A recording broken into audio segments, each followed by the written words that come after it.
Hola. Bueno, esta labor de divulgación de las investigaciones acerca de la historia y cualquier otra cosa que hagas en YouTube cuando te estás moviendo en el filo de la navaja, diciendo cosas muy políticamente incorrectas, evidentemente en los comentarios se meten trolls que son profesionales, que están pagados para intentar denigrarte y echarte para abajo y degradarte, pero también hay gente que hace legítimas críticas a las cosas que dices y uno tiene que responder si quiere comunicarse con la gente, con el pueblo, sobre esas críticas y ha habido alguna de las que me habéis hecho acerca de mi libro, o sea, de mi vídeo sobre el comunismo, sobre cómo, quién y por qué se creó el comunismo, que me parece legítima. Ha habido gente que no lo ha entendido bien e incluso ha habido gente que decía que se estaba negando el sufrimiento de la clase obrera en el siglo XIX como interpretando que el demostrar que el comunismo fue una bandera falsa, que fue creada por los propios banqueros para ocultar su verdadero robo, que era el robo de la emisión de la moneda, bueno, pues una cosa no quita la otra.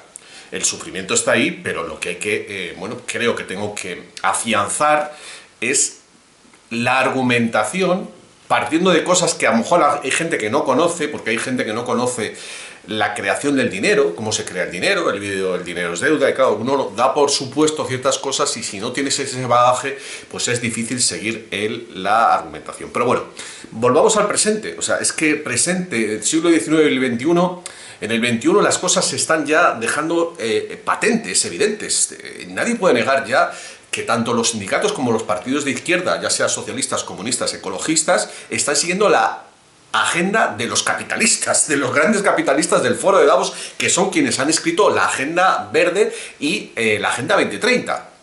Eso es así. A partir de ahí, todo aquel comunista, digamos, honesto, como puede ser Roberto Vaquero, debe replantearse qué está defendiendo, si realmente está defendiendo las mismas cosas que sus supuestos enemigos. ¿Vale? Entonces, cuando te vas al siglo XIX y entiendes realmente el meollo de lo que sucedió con el advenimiento de la democracia y la modernidad, que es lo que he hecho en el libro El sentido de la historia, cuando comprendes el sentido de la historia, por eso le puse ese nombre, pues todo encaja. Entonces, primero hay que tener claro la diferencia entre los gremios y los sindicatos. Ambos representan a los trabajadores, pero hay una diferencia sustancial, mientras que los gremios es una unión entre iguales, autónomos. Los sindicatos es una unión entre trabajadores que trabajan para otro y que no solo eso, sino que finalmente están siendo controlados por los propios estados, como ha quedado en evidencia ahora en el siglo XXI. Es posible que la CNT y los sindicatos anarquistas del siglo XIX no lo estuvieran, pero desde luego que la UGT, Comisiones Obreras, estuvieran, digamos, manipulados por los socialistas y los comunistas es algo que yo creo que no hay duda de ello. Y si tenemos en cuenta que tanto los comunistas como los socialistas están dirigidos por la masonería, como ha quedado patente con ese anuncio de la masonería francesa, bueno, apoyando el Frente Popular y contra los partidos patriotas, pues, en fin, es que más no se puede decir. Y luego, todo este conocimiento que supuestamente bueno, que iba a nutrir las leyes de la modernidad, porque es la ciencia la que le da legitimidad, bueno, cuando queda patente, como ha sucedido con el COVID, que los colegios de médicos, en este caso los colegios profesionales, en este caso el de médicos, pues está dirigido por el mismo poder, bueno, pues uno entiende que ese conocimiento evidentemente ha estado centralizado, ha estado dirigido, ha estado al servicio de esa élite que se ha ocultado tras los partidos políticos. Y ahí me remito a la ley a las oficinas de patentes y marcas, que como digo, comienzan con la Revolución Francesa y en Estados Unidos. O sea, es que los dos primeros países que recuperan la democracia, lo primero que hacen es establecer que el conocimiento va a ser privado. Y eso es fundamental para entender cómo se crea eso que se llama la clase obrera o el proletariado, como le llamó Carlos Marx. Primero hay un éxodo rural. La gente se va de los pueblos. Nuestros abuelos se vinieron a Madrid, a Barcelona, a Valencia, abuelos o bisabuelos, quizás un poco más tarde en España, pero bueno, fue a principios del siglo XIX, a finales del siglo XIX, principios del XX, por un proceso en España que se llamó desamortización. A nosotros en el instituto nos lo contaron como una cosa positiva, como que los bienes muertos de la Iglesia pues iban a estar, digamos, al servicio de la productividad. La realidad no es esa. La realidad es que esas tierras se utilizaban para que la gente se hiciera casas con los árboles de esas tierras comunales y que la Iglesia daba de comer, dejando que las roturaran a las personas pobres. Al privatizarse, que fue lo que sucedió, mucha gente se tuvo que ir del campo porque no tenía de qué vivir. Y eso generó bueno, pues el boom de las ciudades, al mismo tiempo que se generaban esas fábricas siempre centralizadas, porque luego vino el invento de la luz, luego no, prácticamente el mismo momento, finales del 19, que evidentemente si los inventos de Tesla, de la energía libre, energía transmitida a través de las ondas, se hubieran liberado, pues no hubiera sucedido esa concentración urbana que pues, ha determinado el curso de nuestras vidas en todo el planeta. Nuestras vidas no son lo mismo desde que nos separamos de la naturaleza. Claro, todas estas cosas, lo que os estoy diciendo, dan para un libro de 400 páginas como este. No me puedo detener en cada una de ellas, pero con esto lo que os digo que es que son pruebas, bueno, en la ocultación de ese conocimiento. ¿Cuál es la diferencia? Pues que antes, como expliqué en el otro vídeo, cada vez que había un invento, evidentemente, claro, se lo guardaban las potencias, ¿no? Pero dentro de ese país se compartía. Y de hecho, bueno, los inventos del Imperio Español se compartieron. Hay una larga lista de inventos en el campo de la marina. Fíjate, en la guerra nos robaron todos esos inventos. Las minas, bueno, en fin. Hay grandes vídeos explicando cómo nos robaron esos inventos, el submarino, por ejemplo. Y bueno, pues esa es la prueba de que el conocimiento es poder, y el momento en que ese conocimiento a través de las oficinas de patentes se privatiza, pues la vida de los seres humanos cambia. ¿Por qué? Porque la producción industrial hubiera sido de otra manera si, evidentemente, si hubiera habido energía libre y si, pues, los inventos, le hace la máquina de vapor o tantos otros que determinan lo que llamaron el gran capitalismo, hubieran estado al alcance de todos y uno se hubiera podido montar una pequeña fábrica en su pequeño pueblo. Quiero decir, no hubiera habido esta gran explosión urbana. La concentración de población hubiera sido más moderada y no se hubiera tenido que ir la gente a esas grandes urbes. Si, por ejemplo, las empresas, como pretendían los socialistas utópicos, hubieran sido cooperativas. Y ese es un gran argumento en contra del marxismo. Cómo suplantaron al socialismo utópico, que para entendernos viene a ser algo parecido al anarquismo, es previo al anarquismo, o a las comunas hippies. Ese apelativo de científico le dio a Marx y a sus seguidores, es una marca. Ya todo aquello que está asociado a la ciencia parece que es algo que lo va a resolver todo, cuando todos sabemos que los sistemas económicos creados por partidos comunistas, donde hayan triunfado, han sido completamente desastrosos. Desastrosos porque están en contra del ser humano. El ser humano cambia y el ser humano intercambia sus productos, sus servicios, sus habilidades en el mercado, que no es otra cosa más que, no es una cosa que dirijan unos pocos. O sea, lo que sí dirigen unos pocos es el dinero, la emisión de la moneda, mediante la cual se, primero, endeudan los países, lo que hacen que tengan que poner impuestos. Los impuestos hacen que el autónomo tenga que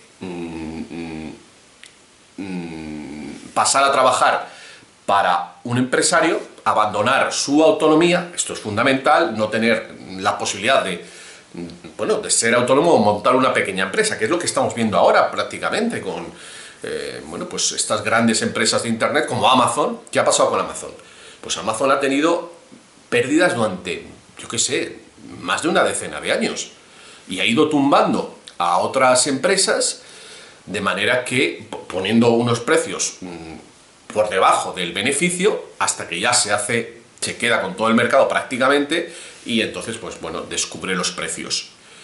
Eso ha sido posible gracias primero a que Amazon fue creado por la CIA y segundo porque ha tenido un crédito inaudito por parte de los bancos, cosa que a ti, como si te montas una pequeña empresa, no te hubieran tolerado. Es fundamental que tengáis claro que este estado, podemos llamarlo de pseudo-esclavización de esta vida, pues en las fábricas de tantas horas trabajando, pues en estos colmenas, barrios que se van creando a finales del 19, principios del 20, no hubiera sido lo mismo si todos estos aspectos que he descrito hasta ahora no hubieran sucedido, no se hubieran dado. Desde luego que la deuda de los países y la inflación que se provocan a partir de la privatización de la moneda, es decir, tu país, tu gobierno, no emite la moneda como sucedía antes de la Revolución Francesa, sino que el país le pide el dinero prestado con interés al Banco Central. Y el Banco Central no es un organismo público. Esto, todo aquel que lo descubre le cambia por completo su visión sobre la historia, sobre el presente, sobre la economía, sobre todo. Y mucha gente no lo sabéis.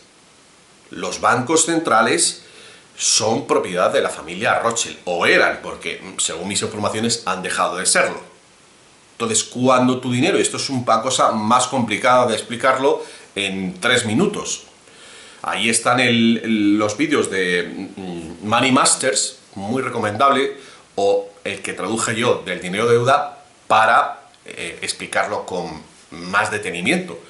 Pero básicamente, cuando un gobierno tiene que pedir prestado dinero a un banco central, por ejemplo con el Banco Central Europeo, lo veis muy claro, o con el FMI, o con el Banco Mundial, como les ha pasado a los países africanos e hispanoamericanos, si siempre tienes que estar pagando los intereses de tu deuda y nunca llegas a pagarla por completo, pues siempre tienes que estar elevando los impuestos, inventándote multas, por ejemplo, multas de tráfico, multas por abrir un local y no tener que, no sé qué permiso, tasas, por todas partes, y eso asfixia la economía. Y cuando asfixias la economía, la gente tiene dos opciones. Una, o pasa a trabajar para otro, o tiene que vivir del Estado. Cuanta más gente viva del Estado, más deuda tiene, más impuestos tiene que poner, más gente se va al paro. Es una dinámica que no tiene fin. Por eso los partidos de izquierda, que no entienden absolutamente nada de todo lo que estoy contando, lo único que quieren es más Estado, más impuestos. Lo que no se dan cuenta es que eso crea más empleo, más pobreza, subida de precios y finalmente pues menos poder adquisitivo. Hay dos elementos más aquí que añadir y que evidentemente muchos de los que estáis viendo este vídeo lo sabéis, pero creo que hay parte de la gente que no lo entendéis y son cosas, bueno, que la primera vez que te las cuentan pues son increíbles, pero son así. El impuesto sobre la renta de las personas físicas es un timo. Es un timo. Porque el trabajo no es una renta. En sí mismo es un timo. El trabajo no es una renta. Una renta es algo, es un bien muerto, un alquiler de una tierra, de un almacén o de una vivienda. Y el que se implantara el impuesto sobre la renta primero en Estados Unidos fue consecuencia de la creación de la Reserva Federal Americana, que suplantó al Tesoro como emisor del dólar, cosa que ya habían intentado en varias ocasiones, y a cada presidente que había intentado impedirlo le habían asesinado o intentado asesinar. Ejemplo Lincoln, ejemplo McKinley, ejemplo Kennedy. El IVA, 3/4 de lo mismo. El impuesto sobre el valor añadido es, en realidad, un pago por el uso del dinero. del euro, en este caso. Un pago a los banqueros centrales por hacer uso del dinero. Y el que tú pagues dinero por hacer uso del dinero, quiere decir que te están robando de cada euro unos céntimos. Quiere decir que la inflación va a continuar subiendo, porque no tienes un dinero neutro. Y un dinero neutro se consigue estando avalado por algo, un bien, que tenga un valor estable. Llámese oro, llámese plata, llámese diamantes X. Y esto, queridos amigos, que es más difícil de entender, es la clave por qué el comunismo, el marxismo, es una tomadura absoluta de pelo creada por los que manipulan a los trabajadores para que no vean la realidad, para que no se den cuenta de que el poder es aquello que Marx ocultó, que son sus primos, los banqueros, los detentadores de la emisión de la moneda. A ver si así queda más claro. Si no lo tienes claro, léete este libro, El sentido de la historia. Lo puedes adquirir escribiendo a rafapal69@gmail.com. Hasta luego, que me voy a poner a ver un partido de España en el europeo.